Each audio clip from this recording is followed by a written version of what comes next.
Pemerintah menyiapkan anggaran belanja negara sebesar Rp4.097,2 triliun dalam RAPBN 2027. Angka ini menjadi bagian dari rancangan kebijakan fiskal pemerintah untuk menjalankan berbagai program prioritas nasional sekaligus menjaga pertumbuhan ekonomi dan daya beli masyarakat.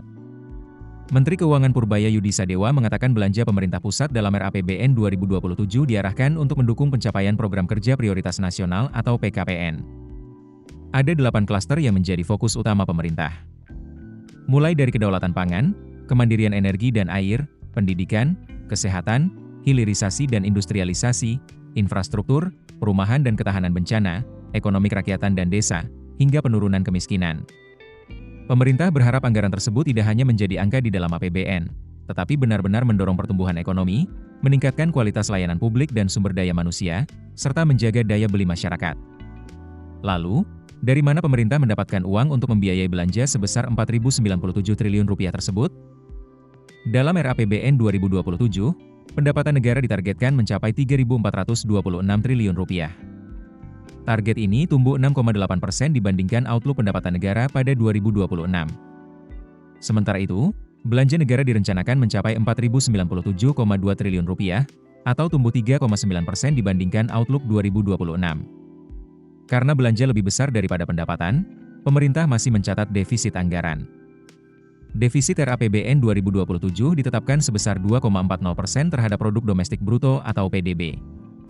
Dari total belanja negara tersebut, belanja pemerintah pusat mencapai Rp3.362,2 triliun. Sedangkan transfer ke daerah dialokasikan sebesar Rp735 triliun.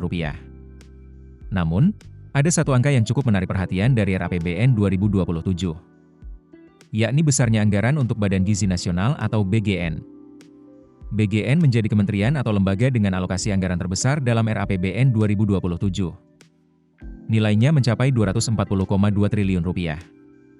Angka ini bahkan lebih besar dibandingkan anggaran Kementerian Pertahanan yang mencapai Rp189 triliun. Begitu juga dengan anggaran Kepolisian Negara Republik Indonesia atau Polri yang mencapai Rp139,2 triliun.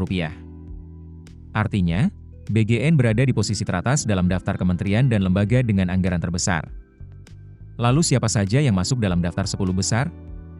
Di posisi pertama ada Badan Gizi Nasional dengan Rp240,2 triliun. Kemudian Kementerian Pertahanan Rp189 triliun. Posisi ketiga ditempati Polri dengan Rp139,2 triliun. Selanjutnya Kementerian Pekerjaan Umum sebesar Rp114,59 triliun. Di posisi kelima ada Kementerian Kesehatan dengan Rp102,12 triliun. Berikutnya Kementerian Agama mendapatkan Rp87,7 triliun. Kemudian Kementerian Sosial sebesar Rp84,7 triliun. Untuk sektor pendidikan tinggi, Kementerian Pendidikan Tinggi, Sains, dan Teknologi mendapatkan Rp65,17 triliun. Sementara Kementerian Pendidikan Dasar dan Menengah memperoleh Rp61,10 triliun. Dan posisi ke-10 ditempati Kementerian Keuangan dengan alokasi Rp49,8 triliun. Jika digabungkan, anggaran untuk 10 kementerian dan lembaga dengan alokasi terbesar tersebut mencapai sekitar Rp1.133,58 triliun. Download aplikasi Kontan sekarang di App Store atau Play Store.